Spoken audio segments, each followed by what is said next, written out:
Ako ang inyong Lolo Pael at ito ang aking kwento.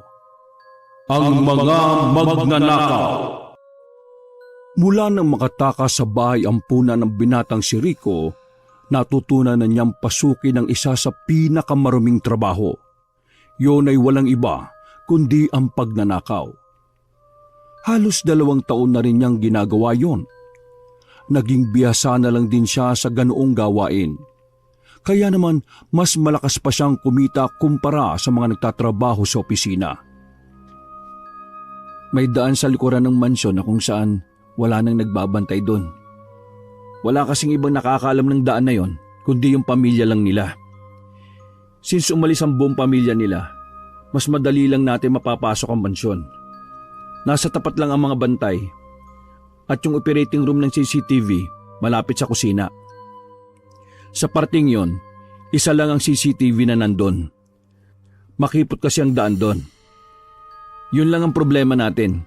Kapag nasira natin ang CCTV na nandun, madali na natin mapapatay ang iba pang CCTV kapag nasa operating room na tayo. Namangha ang mga kasama ni Rico sa lahat ng kanyang sinabi. Litong-lito ang mga yun kung papaanong nalaman ni Rico ang pasikot-sikot sa mansyon. Gayong hindi pa naman sila nakakapasok doon. Sigurado ka ba dyan? Baka mamaya nanguhula ka na naman ha? Oo nga, hindi pa naman tayo nakakapasok. Kaya paano mo nalaman ang mga yun? Dami niyo namang satsat. Kung ayaw nyo, di mag-isa akong papasok. Lumabas na ng van ang lalaking si Rico. Napilitan na lang din sumunod si Dante at si Alfred. Sinuot na rin nila ang kanilang bonnet. Wala silang dalang kahit na anong armas. Pagnanakaw lang kasi ang goal nila at hanggat maaari, ayaw nilang makapatay ng tao. Pagdating nila sa likuran ng mansyon, nakita nila ang isang pintuan na bakal. May 2 kandado na nakalagay doon. Agad namang nilabas ni Rico ang dala nilang cutter. Nagawa nilang sirain ang kandado at nakapasok sila ng ganun kadali. Walang magsasalita sa loob Di kalidad yung CCTV nila. Kayang makapag-record ang boses nun kahit na mahina. Tumango naman ang 2 bilang pagtugon. Narating nila ang maliit na daan papasok ng mansyon. Doon pa lang ay nakita na nila ang isang CCTV na nasa sulok ng kisame. Ako na bahala dyan. Naglabas ng lubid ang lalaki. Hinagis niya ang lubid at pumulupot yon sa CCTV. Walang ano-ano'y hinila niya ng malakas ang lubid. Tanggal ang CCTV. Napaka-easy lang. Wala na silang sinayang na pagkakataon. Agad silang nagtungo sa operating room. Pinagsusundot lang nila ang doorknob at nabuksan din nila kaagad. Nadatnan nila ang maraming monitor. Kitang-kita nila ang bawat sulok ng bahay. Walang kwenta naglagay ng CCTV nila. Masyadong nagtipid. Kung ako may-ari nito, mas dadamihan ko ng CCTV malapit dito sa operating room Daldal mo, sige na. I-shutdown mo na lahat ng CCTV. Si Alfred ang maalam sa mga computer. Kaya naman ito na rin ang kumalikot doon. 1 minuto lang patay na ang lahat ng CCTV. Nasa taas ng kwarto yung negosyante. Kanan, sa dulong kwarto. Alam mo, duda na talaga ako sa iyo. Dito ka ba dati nakatira? Alam na alam mo kung saan yung mga kwarto Bilis na, daming satsat Nagmamadali na silang lumabas sa silid na yon. Marahan pa silang dumaan sa sala. Nasilip pa nila ang 2 gwardiya na abala sa pagkukwentuhan sa labas. Pagkaakyat nila, tanaw na agad nila ang dulong pinto. Madali lang din nilang nabuksan ang pintuan. Sa ilalim ng kama. Ha? Anong ilalim? Ngumisi lang si Rico. Tulungan niyo ko itulak tong kama. Nagugulang sumunod na lamang si Dante at Alfred. Pag-usog nila ng kama, bumungad sa kanila sa sahig ang isang pintuan. Astig! May ganito pala dito. May basement yata mga pre. Rico, may passcode yung kandado. Huwag mong sabihin na pati yan, alam mo. Lumuhod si Rico. Hinawakan niya ang kandado. Lumingon ito sa gilid sandali. Para itong may kinakausap sandali sa pamamagitan ng tingin. Nagtaka si Dante at Alfred nang biglang tumango si Rico. Uy, ano yun? Tinatanguan niya yung aparador pre. Isa-isang pinihit ni Rico ang mga numero. Wala pang isang minuto, natanggal na rin ang kandado. Putya, iba ka talaga. Pagbaba natin, kunin natin lahat. Mga pre, huwag kayong makonsensya. Drug lord ang negosyante na nanakawan natin. Marami siyang sinisirang buhay. Kaya ayos lang na nakawin din natin yung pera na galing sa pagsira ng buhay ng mga tao. Tara na. Mabilis na bumaba ang tatlo. Sa kakamadali ay nalaglag pa si Dante. Buti na lang ay hindi ganoon kataas. Kinuha nila ang dalang flashlight. Nahanap nila ang pindutan ng ilaw kaya pinaliwanag na rin nila ang paligid. Wala stick, ito na yun. Bumungad sa kanila ang iba't ibang uri ng baril na nasa lamesa. Meron ding nakadikit sa pader. May mga droga din na nakakarton pa. Nasaan ang pera dito pre? Nasaan? Langya, magiging drug lord din yata tayo pre. Malmal lang kayo. There's more. Naglakad si Rico palapit sa tapat ng isang cabinet na pinaglalagyan ng mga baril. Oh, ano pang tinitingin-tingin niyo dyan? Tulungan niyo ako itulak to. Huwag mong sabihin na may pinto pa dyan. Iba ka na talaga. Inusog ng tatlo ang cabinet na yon. Nakita nila ang isa pang vault. Walang kahirap-hirap na nahulaan ni Rico ang passcode. Astig ka talaga, Rico. Pagbukas nila ng vault, bumungad sa kanila ang limpak-limpak na pera. Nagniningning ang kanilang mga mata nang makita nila ang mga pera. Mabilis nilang pinaglalalagay yon sa kanilang tatlong backpack. Sa dami ng pera ay napuno nila ang mga bag na yon. Yayaman na tayo. Masasampal ko na rin ng pera si Tessa. Sinong Tessa? Yung nambasted sa akin kasi wala raw akong pera. Tara na, pagmadali tayo. Mga 10:00 nandito na sila. May 2 oras pa bago sila makauwi. Nakaalis ng mansyon ng tatlo nang wala man lang kamalay-malay ang 2 gwardya sa harapan. Walang paglagyan ng tuwa ang tatlo habang sila ay nasa biyahe. Mamaya ka na maging masaya, Dante. Mag-focus ka muna sa pagmamaneho, no? Pag tayo na aksidente, mga pulis ang makikinabang ng mga pera na to. Bago sila umuwi sa kanilang hideout, dumaan na muna sila sa isang simbahan. Takang-taka si Dante at Alfred kung ano ang ginagawa nila roon. Magkukumpisal ka ba pre? Ano magagawin natin dito? Ganyan ang tunay na demonyo. Pagkatapos magnakaw, magsisimba. Akin na yung isang bag. Oh, bakit? Anong gagawin mo? I-donate natin sa simbahan para naman kahit papaano napunta rin sa kabutihan yung kasamaan na ginawa natin. Sayang pre, bigyan mo na lang ng 50,000. Huwag kang nganggahaman. Hindi rin naman atin tong pera eh. Galing to sa mga taong nabiktima ng negosyante na yon. Hayaan mo na, Dante. Tandaan mo, hindi naman talaga tayo likas sa masama eh. Ginagawa lang natin to para sa pamilya natin at para na rin sa iba. Buti pa tong si Alfred, may kaluluwa pa. Akin na nga yan. Marahas na inagaw ni Rico ang bag at saka lumabas ng van. Madilim na sa tapat ng simbahan kaya walang nakakita kay Rico. Pumasok siya sa loob at tumarap sa altar. Lord, sorry kung masama yung ginawa namin ha. Pinutulan lang namin ng pakpak yung demonyong yun. Eto, para to sa simbahan. Sana tanggapin nyo. Inilapag ni Rico ang bag sa tapat. Agad din siyang umalis. Okay na, alis na tayo. Pinaharurot ni Dante ang sasakyan. Pagdating nila sa hideout ay agad nilang pinaghatian ng pera. Pagkatapos ay kanya-kanya na muna sila ng landas. Ganun lagi ang sistema nila para sakaling malagay sa alanganin ng isa ay hindi sila sabay-sabay na mahuhuli. Pwede na rin pala kahit wala yung isang bag. Dami pa rin ito, oh. Ayos. Oh, bili mo na yung pagkatao ni Tessa, pre. Hindi, sasampalin ko siya ng 1,000,000, pre. Ikaw, Alfred, anong gagawin mo sa pera? Papatayo ko ng bahay sa probinsya, tapos negosyo. O sige, basta tatawagan ko na lang kayo kapag may operasyon tayo ulit, ha?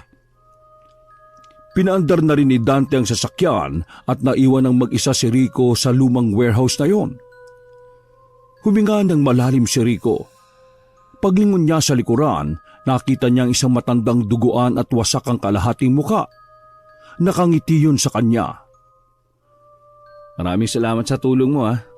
Kung hindi dahil sa iyo, hindi namin malulooban yung mansyon na yon, Gaspar. Tama lang ang ginawa mo. Dapat lang na mawalan ng kabuhayan ng isang taong sumira sa buhay ng karamihan.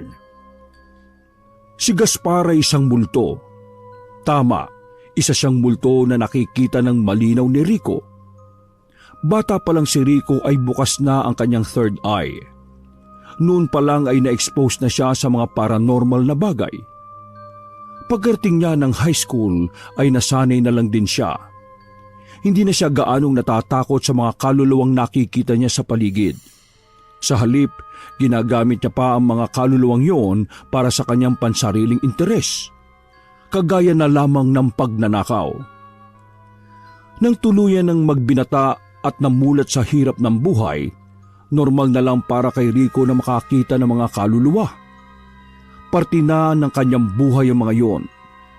At yun ang dahilan kung bakit nakiusap siya kay Gaspar na tulungan siya sa operasyon.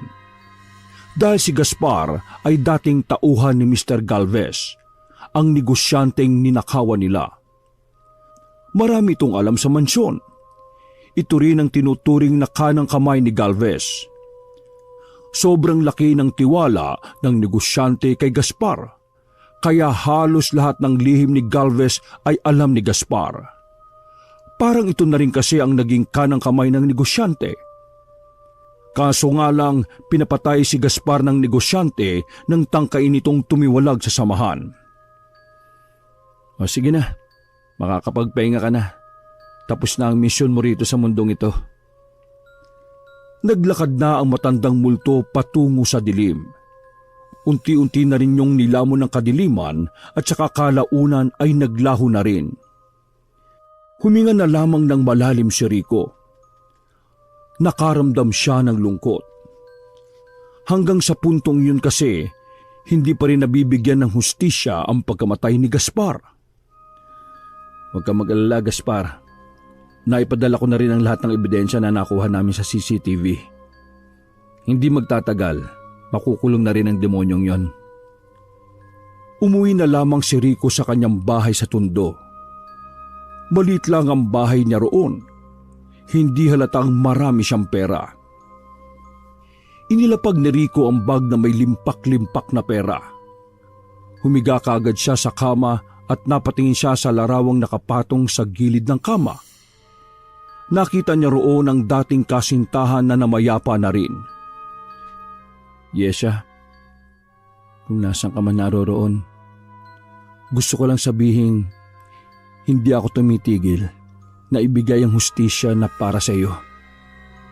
Pangako, malalaman ko rin kung sino ang pumatay sa iyo. High school sweetheart ni Rico ang babaeng si Yesha.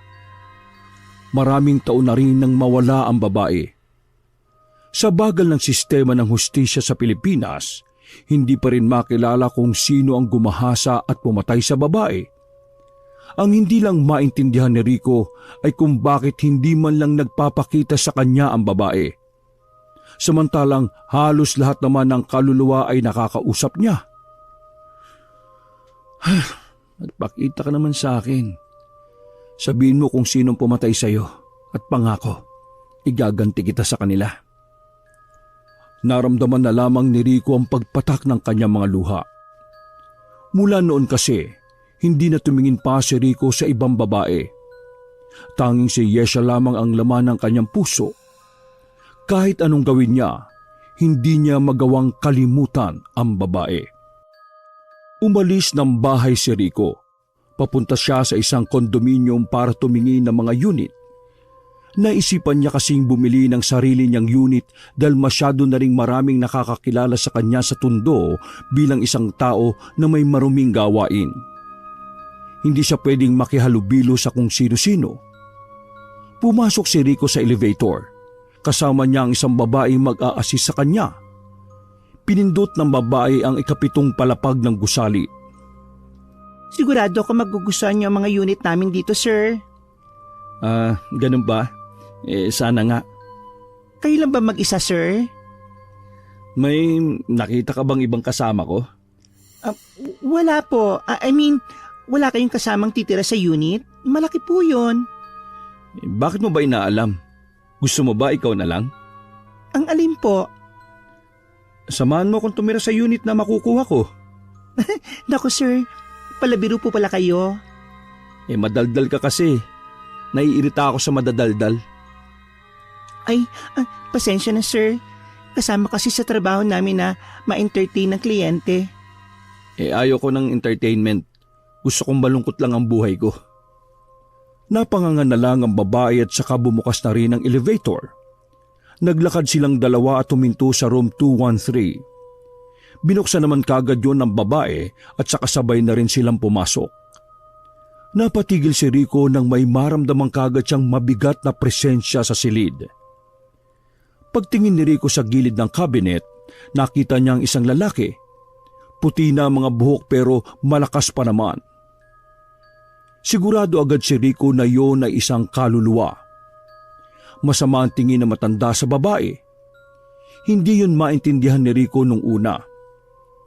Meron din po tayong May namatay na rito, no? Napatigil ang babae sa pagsasalita. Bumakas agad ang takot sa mukha nito. Namutla ang babae at bahagyang nanginig ang kamay. Nagtatanong lang ako, ayos ka lang ba, miss? Sir, sandali lang iihi lang ako saglit. Nagmamadali ang babae palabas ng unit. Pakiramdam ni Rico may mabigat na lihim ang babae. Lumingin si Rico sa matandang kaluluwa.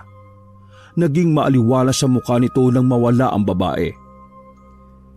Sino ka ba? Bakit masama ang tingin mo sa babae? Tumingin sa kanya ang matanda. Para itong maiiyak. Sinubukan nitong makalapit kay Rico pero hindi ito makaalis sa sulok. Tama ang hinala mo. May namatay na nga rito. At ako yon. Bakit? Ano bang nangyari sa'yo? Doon, sa balkonahing yan. Itinulak ako ng babaeng yan. Nalaglag ako dyan. Ha? Kailan? Hindi ko maalala. Naalala ko lang ay kung sino ang pumatay sa akin at kung papaano ako namatay. Alam mo kung sinong pumatay sa iyo tapos hindi mo alam kung kailan? Pinaglululoko mo ba ako? Hindi. Alam mo kasi, kapag ang isang tao ay namatay, hindi lahat ng detalye ay maaalala niya. Maswerte nga ako kasi alam ko kung sino ang pumatay sa akin. Yung iba nga wala talaga silang maalala. Bakit nandiyan ka lang? Hindi ka ba makaalis? Kapag likas na masama ang taong pumatay, ang kaluluwa ng biktima nila ay mananatili lang sa isang lugar.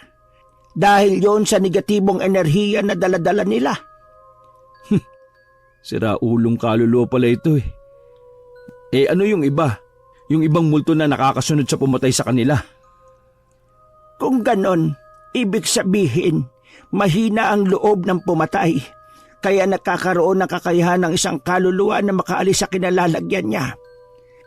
Maliban na lang din kung ang kaluluwa ay puno ng galit. Bakit kakaya niya pinatay? Di ko rin alam. Basta alam ko na siya ang nagtulak sa akin sa balkonahing yan. Ano naman ang pakialam ko? Nandito ako para humanap ng unit. Isa pa, hindi ako paranormal expert. Hindi ko linya na tumulong sa mga kaluluwa. Bahala ka mabulok dyan. Lalabas na sana si Rico ng pinto nang may pahabol pang sinabi ang matandang lalaki. Si Yesha. Nagsalubong ang kilay ni Rico. Tutulungan kitang malaman kung sino ang pumatay kay Yesha. Paano mong nakilala ang girlfriend ko? Seryoso na ang tinig ni Rico noon. Mararamdaman ang galit sa tinig nito. Sasabihin ko sa iyo kung anong nalalaman ko kung tutulungan mo kong makaalis dito. Anong alam mo sa pagpatay sa girlfriend ko? Kalma. Wala akong kinalaman doon. May ilan lang akong alam na baka makatulong sa iyo. Kaya magkaroon tayo ng deal. Tutulungan mo ko, tutulungan kita. Maya-maya ay may dumating ng isa pang babae. Sir, sino pong kinakausap niyo? Ha? Wala. May kinakabisado akong script. Teka, nasan yung kaninang babae na nag-a-assist sa akin? Sumama po ang pakiramdam ni Eva, sir. Kaya ako na lang po muna ang mag-aasikaso sa inyo. Hindi na kailangan. Bibilin ko na itong unit na ito. Sir? Bingi ka ba? Sabi ko, bibilhin ko na ito. Saan ako pwede magbayad? Sunod po kayo, sir. Bago lumabas ng silid si Rico ay nilingon niya pa ang matanda sa gilid ng cabinet. Tumango lang sa kanya ang matanda. Makalipas lang ng ilang sandali ay nakapagbayad na rin si Rico. Opisyal niya ng pagmamay-ari ang unit na yon. Napilitan siyang bilhin na kagad yon dahil doon niya lang kasi makakausap ang matanda. Siguraduhin mo lang na matutulungan mo ako Kung hindi, papatayin kita ulit kahit kaluluwa ka na. Magtiwala ka lang. Basta mapatakas mo lang ako rito. Kailangang makamit ko ang hustisya para mangyari yon. Lumabas ng unit si Rico. Hinanap niya ang babae sa gusaling yon. Nakita niya ang babae sa isang kapihan. Nag-iisa habang tulala sa lamesa. Hindi na nagsayang ng pagkakataon si Rico. Umupo siya sa tapat ng babae. Nagulat ang babae sa kanya. Pero hindi niya yon hinayaang makaalis. Eva, yun ang pangalan mo, di ba? Paano niyo po ako nakilala? Sinabi sa akin ang pangalan mo. Sinong niya? Yung matanda. Yung tinulak mo sa balkonahe. Namutla ang babae. Hindi siya makapagsalita. Isa akong paranormal expert. Nakakausap ko mga kaluluwa. Nakita ko siya kanina. Ikaw ang tinuturong pumatay sa kanya. Hindi! Eva, gawin mo na ang tama. Sumuko ka sa mga pulis. Dahil kung hindi, guguluhin niya ang pamilya mo. Nandito lang siya. Nakatingin ng masama sa'yo. Gumagawa ka lang ng kwento. Hindi. Ba't ako gagawa ng kwento? Nagsasabi ako ng totoo. Akuin mo na ang kasalanan mo. Nang sa ganun makakit na rin siya sa langit. Huwag mong hintayin na maging masamang elemento siya. Dahil pamilya mo ang kawawa pag nagkataon. Parang mababaliw na ang babae ng mga oras na yun. Nakahawak siya sa ulo niya at sinasabunutan ang sariling buhok. Mumultuin ka niya, pati ang pamilya mo. Wala akong kasalanan. Napatingin sa kanya ang ibang taong naroon, pero hindi pa rin siya tumitigil. Wala akong kasalanan dahil siya ang unang gumawa ng masama. Pinagtangkaan niya akong gahasain kaya pinagtanggol ko lang ang sarili ko. Dapat lang sa kanya yon. Kung hindi ko siya tinulak doon, makukuha niya ang gusto niya. Dapat lang sa kanya na mamatay. Napaamin ni Rico ang babae ng ganun kadali. Hindi na nagtagal pa si Rico doon. Sapat na para sa kanya na may ibang nakarinig. Umalis agad si Rico. Naiwan ang babae sa lamesa na aligaga ang mata at parang malapit nang mawala sa sarili. Hoy tanda! Padabog na sinarado ni Rico ang pinto nang makabalik na siya sa unit. Walang iya ka. Kaya ka pala tinulak dahil muntikan mo na siyang gahasain . Ikaw palang tunay na demonyo eh. Hindi makapagsalita ang kaluluwa ng matanda. Hindi ko alam. Hindi ko maalala yan. Kung tao ka lang, pinagsasapak ko na yung mukha mo. Ay nako, maghintay ka na lang. Maya-maya makukulong na rin yun. Tuparin mo yung sinabi mo ha. Ayaw ko ng ginagago ko. Nagtitiwala ka talaga sa kaluluwa? Wala akong tiwala sa kahit na sino. Pero dahil si Yes ang usapan, kailangan kong sumugal. Lumungkot ang tinig ni Rico. Napapailing na lamang ito nang maalala ang mapait na sinapit ng babae. Dumaan pa ang halos isang oras. Bigla na lang nakalapit ang matanda kay Rico. Bahagyang nagulat si Rico dahil nakatulala lang siya noon sa kisame. Mukhang nakulong na yung babae ah. Nakalaya ka na eh. Maraming salamat Huwag ka mag-alala. Hindi kita tatakbuhan. Manyakis lang ako nung nabubuhay ako pero marunong akong tumupad sa usapan. Ano bang nalalaman mo sa pagkamatay ni Yesha? Kung saan nag-aaral ang babaeng iyon. Isa akong gwardya doon. Sa pagkakaalala ko, habang nagro-ronda ako sa school, may isang binatang estudyante ang humarang sa akin. Pilit niya akong nilalayo. Kunwari magpapasama sa banyo. Pero ayaw niya akong pumunta sa dulo. Ang ginawa ko, pumunta pa rin ako. Pero wala naman akong nakita sa dulo na kakaiba. Ang nakita ko lang, necktie ng estudyanteng babae. Akala ko'y wala lang, kaya umalis na rin ako. Pero kinabukasan, doon na natagpuan ng babae. Patay na. Nakita pa nga kita noon na umiiyak. Kaya kanina pagkakita ko sa iyo, naalala ko lahat ng naiwan sa memorya ko.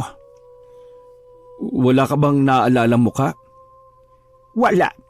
Blanco ang mukha ng estudyanteng humarang sa akin noon. Palagay ko'y lookout lang yon. Tapos yung mismong pumatay at gumahasa sa babae, binitbit siguro ang katawan ng babae, saka itinapon sa ilog. Wala ka na bang ibang naalala? Isipin mong mabuti. Sandaling natahimik ang matandang kaluluwa. Ang naaalala ko, yung kamay ng lalaking estudyante na yon. May peklat siya sa hintuturo. Wala na, yun lang? Naitago ko yung necktie, kaso hindi ko alam kung saan ko nailagay. Hindi ba sa dati mong tirahan? Hindi ko nga alam kung saan ako nakatira eh. Pasensya na. Hanggang doon na lang talaga ang alam ko. Napabuntong hininga na lamang si Rico. O sige, maraming salamat na lang. Pwede ba akong sumama sa'yo? Baliw ka ba? May kaluluwa bang baliw? Hindi ka pwedeng sumama sa akin. Tutulungan kitang magnakaw. Di ba yun ang trabaho mo? Ha? Paano mo nalaman? Siyempre, kaluluwa ko. Nakakabasa ko ng isip minsan. Bahala ka. Huwag ka na muna magulo ha, matutulog ako. Hindi naman ng gambala pa ang kaluluwa ng matanda. Nakaidlip si Rico ng maayos. Pero bandang madaling araw na ay nagising siya dahil naramdaman niyang may tila humihila sa kanya. Pagtingin niya sa paanan niya, isang babaeng duguan ang nakita niyang nasa paanan niya. Medyo nagulat si Rico. Hindi naman siya natakot, pero nabahala siya dahil ramdam niya ang negatibong presensya na dala ng babaeng yon. Tumayo agad si Rico. Namukha niya ang babae. Yon ang pumatay sa matandang kaluluwa. Ha? Anong nangyari sa'yo? Namatay ka rin? Pagbabayaran mo ang ginawa mo sa akin. Sira ulo, wala akong ginawa sa'yo. Ginawa ko lang ang sa tingin ko ay tama. Kinampihan mo siya. Abay malay ko bang ganun ang ginawa niya? Magsasalita pa sana si Rico pero nagpatay sindi na ang ilaw. Nanikip ang leeg niya. Nagkataon na wala ang matandang kaluluwa roon. Aray! Hindi ako makahinga! nanlilisik ang mga mata ng babaeng multo. Parang papatay na siya noon. Kahit hindi madasalin, napilitan na lamang si Rico. Naging epektibo naman yon dahil nawala rin ang babae. Habol ang hininga ni Rocco noong mga sandaling yon. Yun ang unang pagkakataon na natakot at kinilabutan ng binata sa isang kaluluwa. Bisit na yun ah. Muntik na ako mamatay. Nasaan ba yung matandang yun? Umalis yata matapos makuha ang gusto. Hawak-hawak pa ni Rico ang leeg niya. Ramdam niya pa rin ang sakit na parang sinakal siya ng lubid. Mukhang hindi dapat ako nagiging kampante sa mga lintik na kaluluwa na yun ah. Makaalis na nga muna. Kinuha ni Rico ang kanyang jacket at saka lumabas ng kondominium. Narinig niya sa reception ng chismis na nagpasagasa pala ang babae. Umiling-iling na lamang si Rico. Hindi niya inakala na hahantong sa ganoon ang ginawa niya. Nagtungo siya sa isang restaurant at tinawagan si Alfred. Mabuti na lang ay gising pa rin ang lalaki sa ganoong oras. Malapit din sa area si Alfred kaya nakarating ito kaagad. O ano? May operation na ba?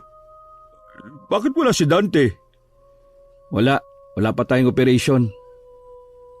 Bakit mo ako pinapunta rito? Wala. Gusto ko lang na makakasama. Langya ka. Ano ka bata? Hindi kaya na mag-isa? Ano nang nangyari sa Rico na nagsasabi dati na di bali ng mag-isa basta walang kasamang magulo? Ang dami mo na namang sinasabi. Kung ayaw mo rito, edi umalis ka na. Si Dante na lang kakausapin ko. Sus! Napakamatampuhin mo naman. Sige na. Dito na ako eh. Order ka na ba? Oo. Alam ko namang patay gutom ka eh. Buti naman alam mo. Teka. Namumulay ang leeg mo. Ano nangyari dyan? Napahawak muli si Rico sa leeg. Medyo mahapdi pa yon. Nagdahilan na lang siya dahil hindi naman niya pwedeng sabihin kay Alfred ang totoo. Baka isipin pa ng kanyang kaibigan ay nababaliw na siya. Wala to. Baka rashes o baka allergy lang to. Astig, may rashes. Ano ka baby?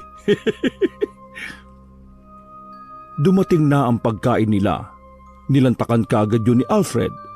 Ang bilis nitong kumain na parabang hindi ito kumakain. Oy, siya nga pala. Mamaya puntahan mo si Dante ah. Oh, akala ko ba wala pang operasyon? Kaka-text lang ng informant natin. Ngayon lang, may isang kapitan dito sa Maynila na may ginagawang iligal. Nagbebenta din ng droga. Sigurado ako maraming tinatagong pera to. Pero kailangan natin mag-ingat kasi mas marami daw bantay doon. Takko, sobrang delikado ba dyan? Oo, kaya mapipilitan tayo magdala ng baril. Kung sakali lang naman. Siyempre, kailangan natin ng armas para makaligtas. 12 oras ang lumipas. Magkakasama na naman ang tatlo.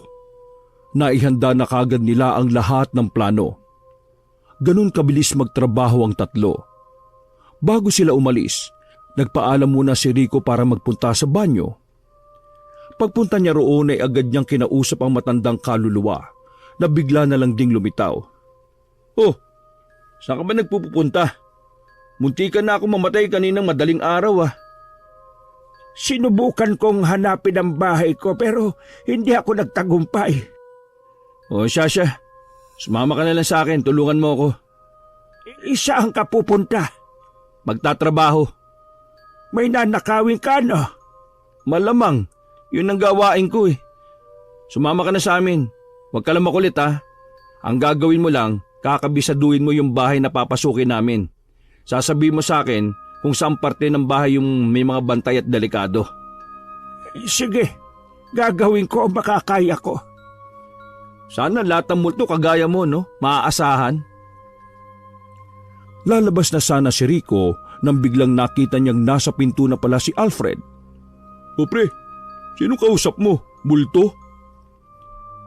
Medyo nababahala ang mukha nito. Pero natawa na lamang si Rico. Natatakot ka ba? Baliw, tinatakot lang kita, no? Wala ka talagang kausap? Wala. Sinadya ko lang yun para matakot ka. Alam kong susunod ka eh. O tara na. Pag-alis nila ng banyo ay bigla na namang nawala ang matandang kaluluwa. Sandali pang naghintay si Rico kung lilitaw ba uli ang matanda. Kaso mag-iisang oras na sila sa tapat ng isang fast food chain ay wala pa rin ang matandang kaluluwa. Ano pre? Sino pa pang hinihintay natin? Di pa ba aalis? Lintik na multong yun ha. May sinasabi ka ba? Sabi ko, paandari mo na, Dante. Bahala na. Kinakabahan si Rico ng mga sandaling yon. Wala kasi talaga siyang alam sa pasikot-sikot ng pupuntahan nila. Kadalasan kasi kapag may operasyon sila, laging may kasamang kaluluwa si Rico. Yun ang nagtuturo sa kanya ng mga bagay-bagay, dahilan para mas makakilo sila ng swabe at ligtas. Pagsapit ng 6:00, natanaw na rin nila ang sinasabing bahay ng kapitan. Nasa dulong bahagi na yun ng isang open village. Malaki ang bahay at bakuran, pero hindi pa naman yon may tuturing na mansyon. Rico, anong oras tayo papasok? Maya-maya na, masyado pang maaga. Parang masama kutob ko dito ah. Lumabas sandali si Rico. Palingon-lingon siya sa paligid. Nang makita niya ang matandang kaluluwa, nagkunwari siyang may kausap sa cellphone para hindi magduda ang dalawa. Punyemas naman, saan ka ba na naman bagaling? Sabi ko kanina, di ba tulungan mo ko? Pasensya na, pero iba ang pakiramdam ko sa mga kasama mo. Mabigat. Huwag mo silang intindihin, hindi ka nila nararamdaman o nakikita. Etong gawin mo ha, pumasok ka sa bahay na yon. Yun, yung bahay na yan. Tapos bumalik ka kapag nalaman mo kung saan kami pwedeng dumaan para makuha namin yung pera na target namin. Tumango lang ang matandang kaluluwa. Wala pang 5 minuto ay nakabalik na rin ito. Sinabi nito kung nasaan ang mga CCTV ng bahay. Ganon din ang maaring daanan nila. O mga pre, alam ko na yung dadaanan natin. Iigot tayo sa gilid ng bahay. May makikita tayong parang guardhouse na maliit doon. Naroon na nag-iisang monitor na konektado sa CCTV. Ang kaso, hindi pwedeng tayong lahat magsabay-sabay. Malit ang daan eh. Mahihirapan tayong tumakbo sakaling magkabulilyaso. Eh di si Alfred ang dapat. Siya may alam sa computer eh. Ano pre, kaya mo ba? Ang sabi ng informant ko, wala masyadong bantay sa parting yon. Basta, bilisan lang ang takbo dahil tanaw sa gate ang gilid ng bahay. Sabi mo yan ha, may tiwala ako sa'yo. Habang nagsasalita nun si Alfred ay kakaiba ang tingin na matanda sa kanya. Teka, ngayon na ba? Oo, Wala pa dyan yung kapitan. Mamayang 8:00 uwi nun. 7:00 na, hindi natin pwedeng hintayin yun. Alfred, ingat ha. Tandaan mo, sa impyerno ka babagsak kapag namatay ka. Kapag ako namatay, kabahan ka na, Dante. Sumeryoso ang mukha ni Dante at Alfred. Para bang may pinagkakaunawaan ng dalawa na sila lang ang nakakaalam. Kapag napatay mo na yung CCTV, mag-miss call ka sa amin ha. Sinuot na ni Alfred ang bonnet niya. Sinukbit na rin to sa bewang ang 45 na baril. Tumakbo palapit si Alfred sa bahay, habang si Rico naman ay nasa labas at nakatanaw lang. Wala pang 5 minuto nakarinig na kagad sila ng putukan. Buwisit! Bulilyaso! Pagtingin ni Rico sa matandang kaluluwa ay bigla na lang itong naglaho sa dilim. Niloloko mo ba kami? Hoy! Ngunit nawala na ang matanda. Samantala, nakita na lamang nila si Alfred na iika-ika ng tumatakbo pabalik sa kanila.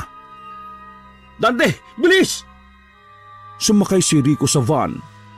Bago pa man makalabas ang mga nasa bahay, dinakma na ni Rico si Alfred at isinakay sa van. Mabilis silang nakaalis sa lugar. Ang kaso nga lang, kritikal ang lagay ni Alfred. Dali, sa ospital! Sigurado ka ba? May mga baril tayo. Baka iwan sa van. Ang mahalaga mailigtas si Alfred! Pinaharurot ni Dante ang sasakyan patungo sa ospital. Maswerte namang nakaabot pa si Alfred, pero hindi maganda ang kanyang lagay dahil may mga tama yun sa tagiliran at iba pang parte ng katawan. Pre, ano ba kasing nangyari sa info? Akala ko ba safe yung dadaanan ni Alfred? Sira ulong informant yun eh. Yun pa rin ba yung dati? Hindi na. Kaya pala eh. Tingnan mo, critical si tanga eh. Baka mamaya mamatay pa yan di kawawa yung maasang pamilya sa kanya. Kasalanan ko. Dapat hindi ako nagtiwala doon. Ay, ipagdasal na lang natin na sana makaligtas si Alfred. Galit na galit si Rico noong gabing yon. Hindi siya makapaniwalang ipapahamak sila ng matandang kaluluwa na yon. Iniwan muna ni Rico si Dante. Lumabas ng ospital si Rico para magyosi, para kahit papaano ay kumalma ang utak niya. Habang nakatayo sa gilid ng kanilang van, bigla namang lumitaw ang matandang kaluluwa. Kung pwede lamang masakal ni Rico ang matanda ay ginawa na niya.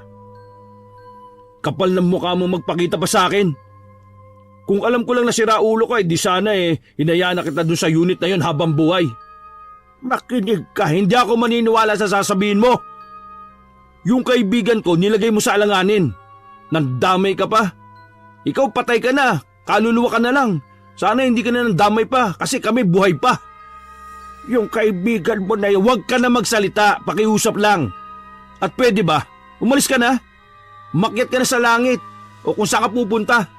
Perwisyo ka rito sa lupa Kung yan ang gusto mo, sige. Pero sana wag mong pagsisihan na hindi pakinggan ang sasabihin ko. Paalam. Unti-unti nang nawala sa dilim ang matanda. Isang malalim na paghinga na lang ang nagawa ni Rico. Nababaliw na yata ako. Bakit ako nagagalit doon? Kaluluwa lang yun. Paglingon ni Rico sa kanan, nakita niyang may mag-asawang matanda ang nakatingin sa kanya. Natatakot ang mga yun dahil nagsasalita siya mag-isa. Oh, ano? Ngayon lang kayo nakakita nagsasalita mag-isa? Magsalita din kayo na mag-isa kung naiinggit kayo. Nataranta ang dalawang matanda na pumasok ng kanilang sasakyan at tumarurot ng alis. Bumalik na lamang muli ang lalaki sa ospital. Wala na doon si Dante noong mga sandaling yon. Nang pwede nang pumasok sa kwarto, pinuntahan niya si Alfred. Wala pa ring malay ang lalaki. Sabi kasi ng doktor, aabuti ng 1 linggo bago magkamalay si Alfred. Pre, sorry Hindi ko alam na gagaguin pala tayo ng matandang yun Sorry, kasalanan ko talaga. Umupo na lamang si Rico sa gilid at sumandal sa pader. Habang nagbabantay kay Alfred ay hindi na niya namalaya na nakaidlip na pala siya. Sa panaginip niya, meron siyang nakitang lalaki na walang mukha. Binababoy nito ang isang babae.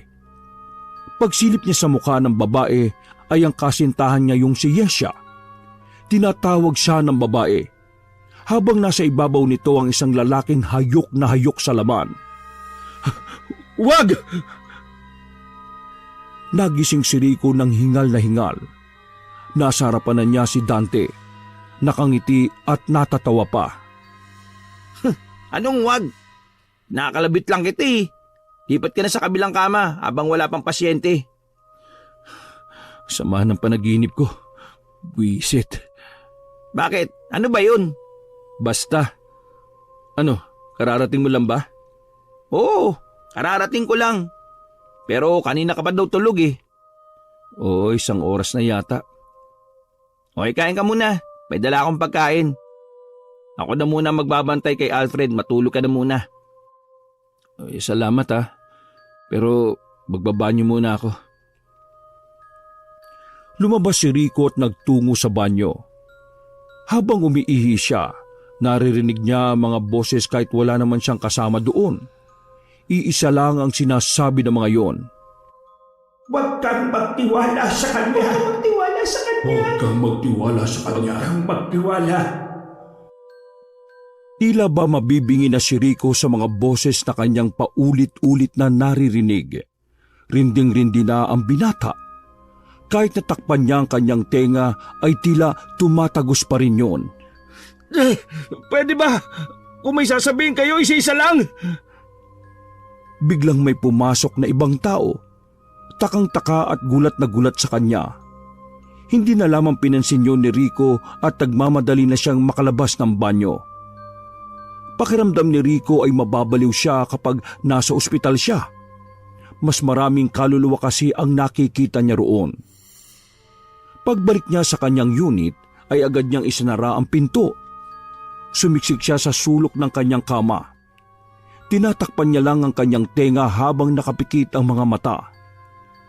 Doon na napagtanto ni Rico na parang isang sumpa ang pagkakaroon niya ng third eye.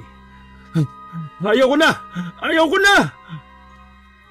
Napalingon si Rico sa kama nang biglang naroon na ang isang babaeng duguan at wasak ang kalahating muka. Sa unang pagkakataon, nagtayuan ang balahibo ni Rico. Anong ayaw mo na? Ayaw mo nang mabuhay? Ayun oh, may balkonahe. Tumawa ang babae at parang lumaki pa ang tinig nito. Lubayan mo ako! Sige na, tumalong ka na sa balkonahe. Hindi mo ako manloloko! Lubayan mo ako!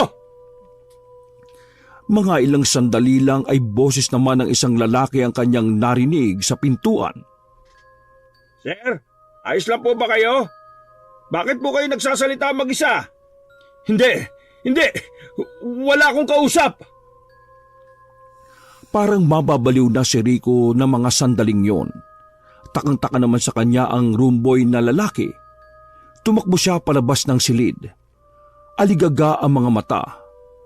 Malayong-malayo siya sa dating Rico na walang pakialam kahit may nakikitang paranormal being. Pagkarating niya sa labas ng gusali, muntikan pa siyang masagasaan ng isang sasakyan. Kumalma lang siya nang makita niyang tumatawag si Dante sa kanya. Hello? Pre, makakabalik ka ba rito sa ospital? Saan ka ba? Uwi kasi muna ako sa bahay eh. Pwede ba? Sige. Babalik ako dyan. Agad na pinatay ni Rico ang tawag. Aalis na sana siya nang marinig niya ang tinig ng isang batang lalaki sa kanyang likuran. Huwag kang magtiwala sa kanya. Wag! Puro kayo wag. Hindi nyo naman sinasabi kung bakit at anong dahilan. At sinong sinasabi nyo? Mabuti pa pumunta na lang kayo sa impyerno kung manggugulo lang kayo sa tao. Inis na naglakad palayo si Rico. Binalikan niya si Alfred. Siya ang nagbantay sa lalaki hanggang sa lumipas na ang halos 1 linggo. Sa 1 linggong yon, hindi na rin nagpakita sa kanya si Dante. Ilang beses niyang kinokontak ang binata, pero wala na talaga. 1 linggo na pero wala pa rin yung isa. Ano na kaya nangyari doon? Hindi makontak. Alfred, alis muna ako ha. Dumating yung mga order ko para sa unit eh. Kailangan kong i-receive yun. Kausap niya si Alfred nung gabing yon. Wala pa ring malay ang binata hanggang sa puntong yon. Pero ang sabi ng doktor, mas gumaganda na raw ang kalagayan ng lalaki. Habang naglalakad palabas ng ospital, nakaramdam ang binata ng isang pamilyar na presensya. Bigla niyang naalala ang matandang kaluluwa. Nainisip niyang baka nakaakyat na sa langit. Oo nga no, malang nakaligtas pa si Alfred sa dami ng tama niya. Hindi kaya tinulungan siya ng matandang kaluluwa? Pero bakit naman siya tutulungan nun eh? Siya nga ang nagpahamak kay Alfred. Ay, ako, nakakalito. 8:00 ng gabi, nakauwi na rin sa unit ang binata. Isa-isa niyang ipinasok sa kanyang unit ang mga gamit na binili. Gabi na noon at tinatamad na rin kumilos si Rico. Kaya naman itinambak na lang muna niya sa isang banda ang mga gamit. Ayos, makukumpleto ko na rin yung mga gamit dito. Sa lahat ng papalitan niyang gamit na naroon, ang cabinet lang ang hindi niya pa pinagagalaw. Naalala niya kasi ang matandang kaluluwa kapag nakikita niya yon. Tibay din ang mukha ng multong yun eh. Matapos kong tulungan, lumayas na lang ng walang inaambag sa buhay ko. Pwe! Napatigil ang lalaki nang maalala ang pagkakakulong ng matandang kaluluwa sa silid na yon. Sa kanya lang napagtanto ang isang bagay. Tama. Baka nandun pa rin si Yesha sa lugar na kung saan siya pinatay. Pinagpapapalo niya ang kanyang ulo nang mapagtantong dapat noong nakaraan niya pa yun naisip. Nagmamadali niyang kinuha ang kanyang jacket. Nagsuot din siya ng sombrerong itim. Gamit ang second hand na sasakyan na kanya ring binili. Agad na bumiyayang binata patungo sa kanilang dating paaralan. Na ngayon ay abandonado na dahil nasunog yon 2 taon matapos mamatay ang kasintahan niyang si Yesha. Itinigil ni Rico ang sasakyan sa gilid. Madilim na ang buong lugar. Amoy na amoy pa rin niya ang nasunog na gamit at kahoy sa lugar na yon. Pagbaba pa lang ng binata ng sasakyan, nakita na kagad niya ang ilang batang kaluluwa na naroon pa rin.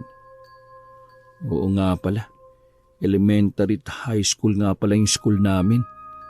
Kaya pala may mga bata rito. Naglakad si Rico at kaswal na nilapitan ng mga batang kaluluwa na may malungkot na muka. Kasama ba kayo sa mga naiwang bata nung masunog ang paaralan na to? Opo, marami po kami. Yung iba po nakaakyat na. Ah, ganun ba? Meron akong gustong itanong eh. May nakita ba kayo ritong babae na katulad ninyo na kaluluwa rin? Magandang babae siya. High school siya. Nagkatinginan ng mga batang kaluluwa. Wala po kaming nakita rito eh. Kami-kaming mga bata lang po nandito. Ha? Sigurado kayo? Opo, karamihan po sa mga naiwan sa loob nung nasunog ito. Puro elementary. Hindi. Namatay siya 2 taon bago yung sunog. Wala ba talaga kayong nakikitang babaeng kaluluwa rito? Maganda yun eh. Wala po talaga.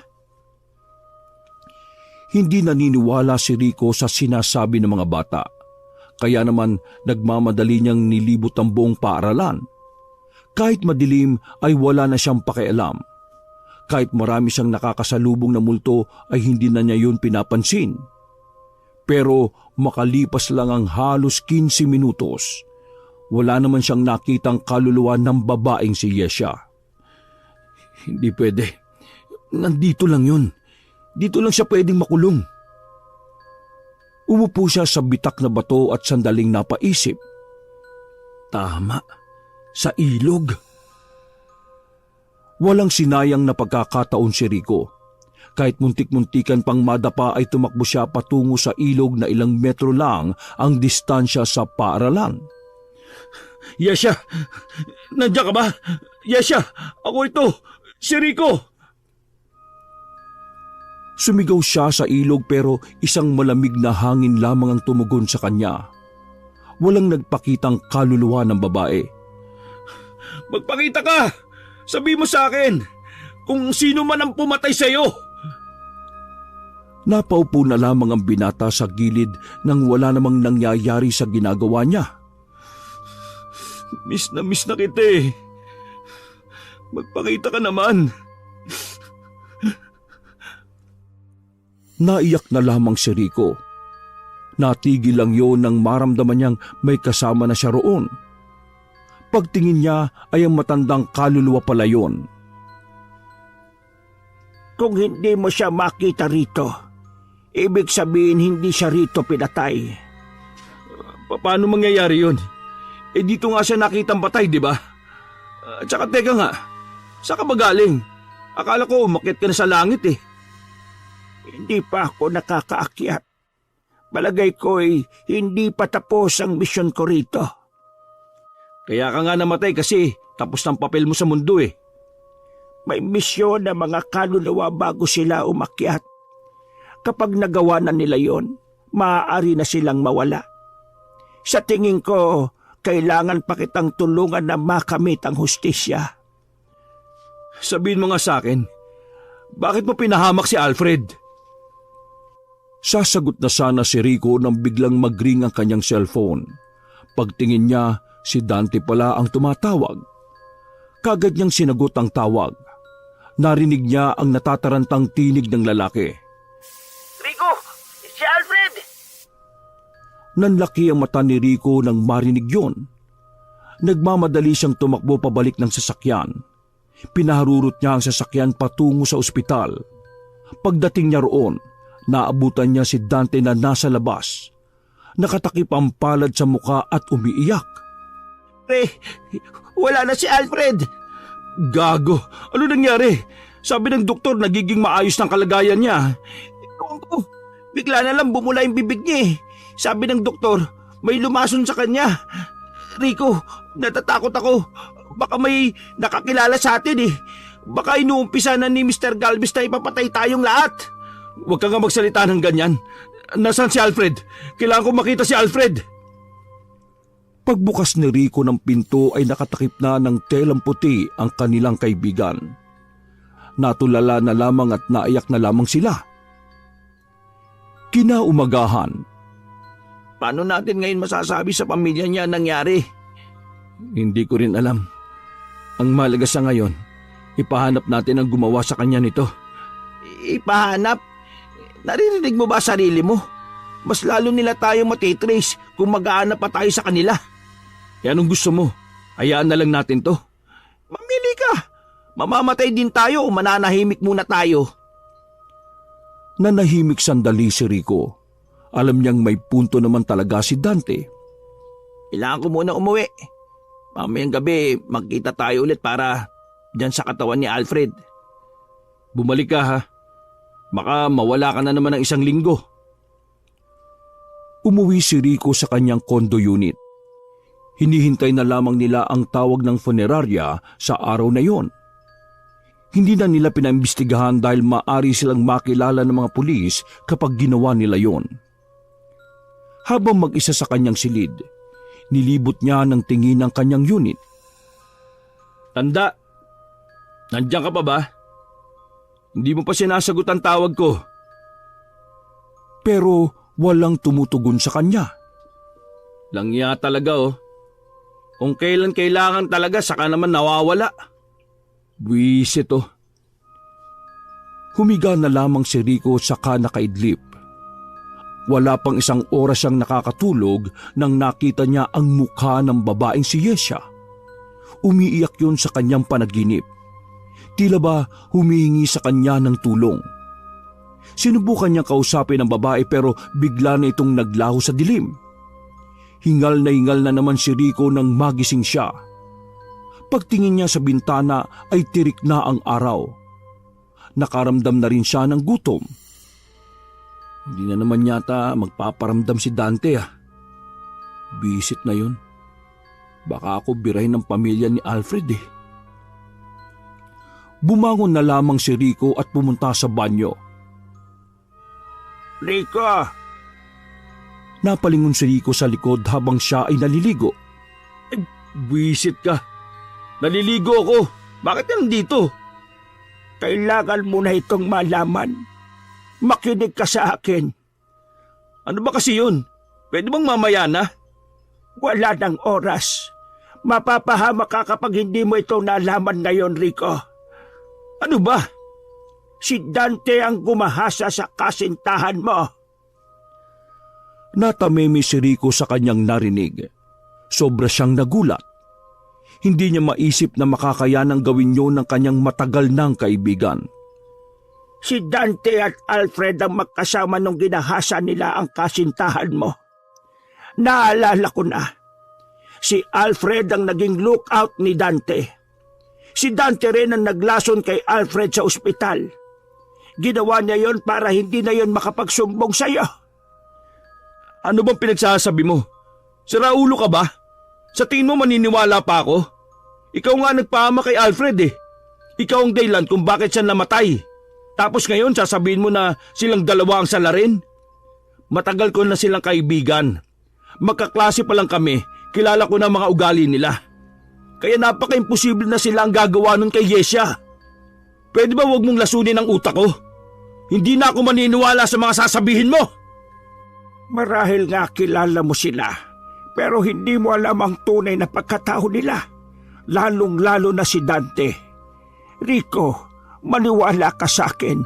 Ako mismo ang nag-oobserba sa kanila mula nung unang beses kong makita si Alfred. Nalaman ko lahat ng nakaraan nila. Matagal ka na nilang niloloko. Manahimik ka! Kaluluwa ka lang. Hindi ka dapat pinagkakatiwala ng mga tao. Kunin mo ang necktie sa luma kong bahay. Sa necktie na yon nakaipit ang papel na kung saan nakasulat kung sino ba talaga ang may balak na gumahasa sa kasintahan mo. Bago pa mangyari ang lahat, may kutob na siya. Kaya sige, puntahan mo yung bahay ko. Pumunta ka sa Padre Burgos. Nakita ko na kung saan ako nakatira. Malapit yun sa dati niyong school. Ipagtanong mo lang ang Block 60. Bahay ko na yon. Lumabas ka na, naliligo ko. At wag mo na akong gagambalain, pakiusap lang. Rico, makinig ka. Totoong gusto kitang tulungan. Kailangan mong pupunta doon para mapatunayan ko na si Dante ang pumatay at nanamantala sa kasintahan mo. Kasama niya si Alfred. Lumabas ng banyo si Rico at nagbihis. Kapag hindi mo pa ako nilubayan, hahanap ako ng paranormal expert para tuluyan ka na mawala sa buhay ko. Wala nang nagawa ang matandang kaluluwa. Umalis na lang ito ng kusa na parang dismayado ang muka. Bumuntong hininga na lamang si Rico.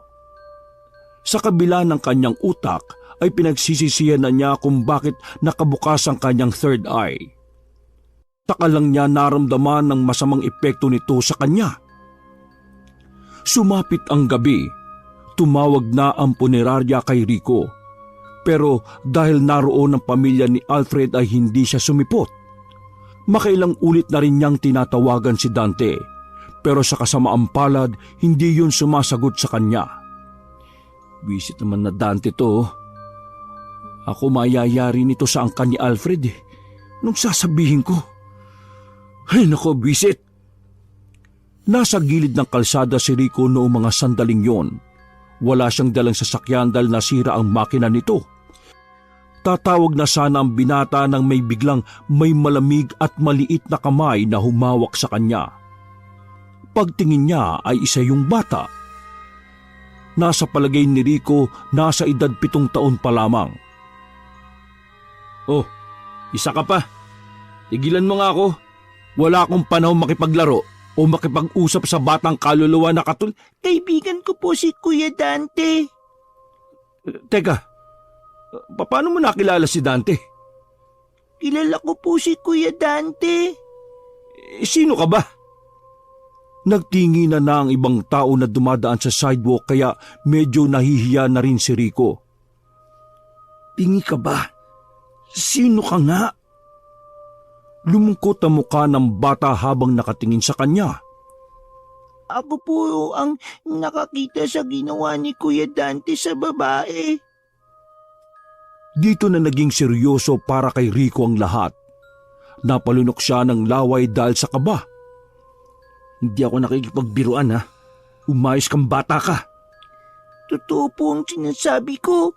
Pinagsamantalaan niya yung babae sa isang kwarto tapos dinila niya palabas ng school. Hindi mo ako maluloko. Kung totoong sinasabi mo, bakit ka nandito? Di ba dapat wala ka dito?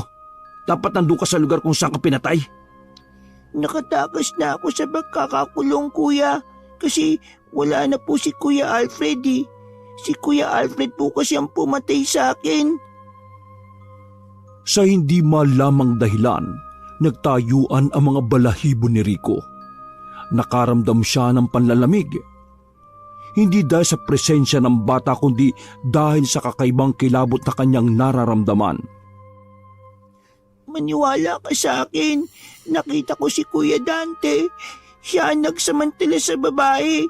Sa kasintahan mo po. Siya po ang pumatay. Manahimik ka! Napatigil ang mga dumadaan. Nagtataka kung bakit siya nagsasalita mag-isa at sumisigaw. Hoy, Raulo ka ba? Sino ba kausap mo, ha? Kami ba sinisigawan mo? Lumapit ang isang maskuladong lalaki at maraming tato. Hindi ho. Sorry, nagpa-practice kasi ako ng script eh. Pasensya na ha. Nagmamadaling maglakad si Rico paalis. Muntikan pa yung mahagip ng sasakyan sa sobrang pagkalutang. Paglingon ni Rico sa sidewalk na pinanggalingan niya ay wala na roon ang bata. Nalilito na ako. Bakit parang kinakabahan ako?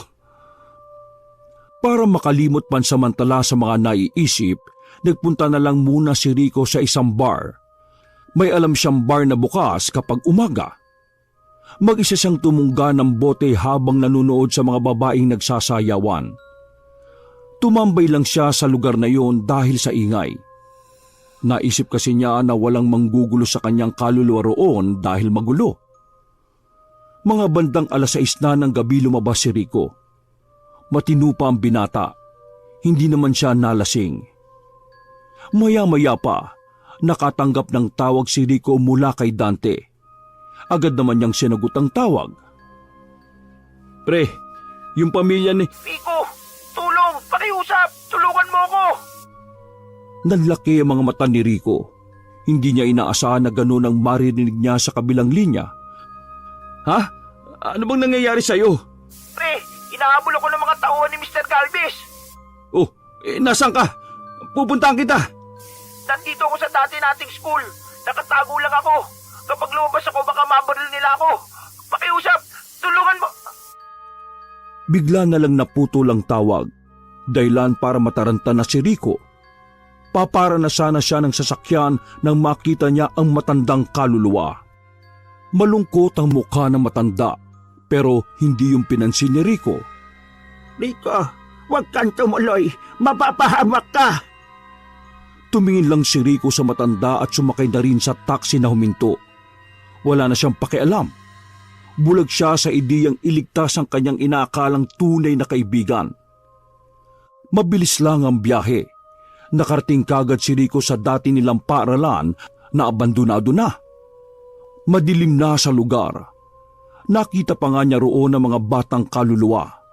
Lahat ng yun ay pinipigilan siya. Pumasok siya sa kanilang paaralan. Amoy na amoy niya pa ang sunog kahit na maraming taon na ang nakalipas. Umakyat siya sa itaas. Cellphone lang ang nagsisilbi niyang ilaw nung mga sandaling yon. Pagkarating niya sa dulo ng hallway, nakita niya si Dante na nakatayo. Nakahawak pa yon sa railings. Kalmado ang binata. Bago siya lumapit doon, may pinindot pa siya sa kanyang cellphone. Isang mensaheng pinadala niya sa kung sino. Pre, ayos ka lang ba? Dahan-dahang humarap si Dante. Hindi makita ni Rico ang mukha ng kaibigan dahil madilim. Pero pakiramdam ni Rico may nagbago sa kung papaano siya tingnan ng kaibigan. Maraming salamat, pre, dahil nagpunta ka. Akala ko, hindi na ako mahalaga sa iyo eh. Ha? Anong pinagsasabi mo? Siyempre mahalaga ka sa akin.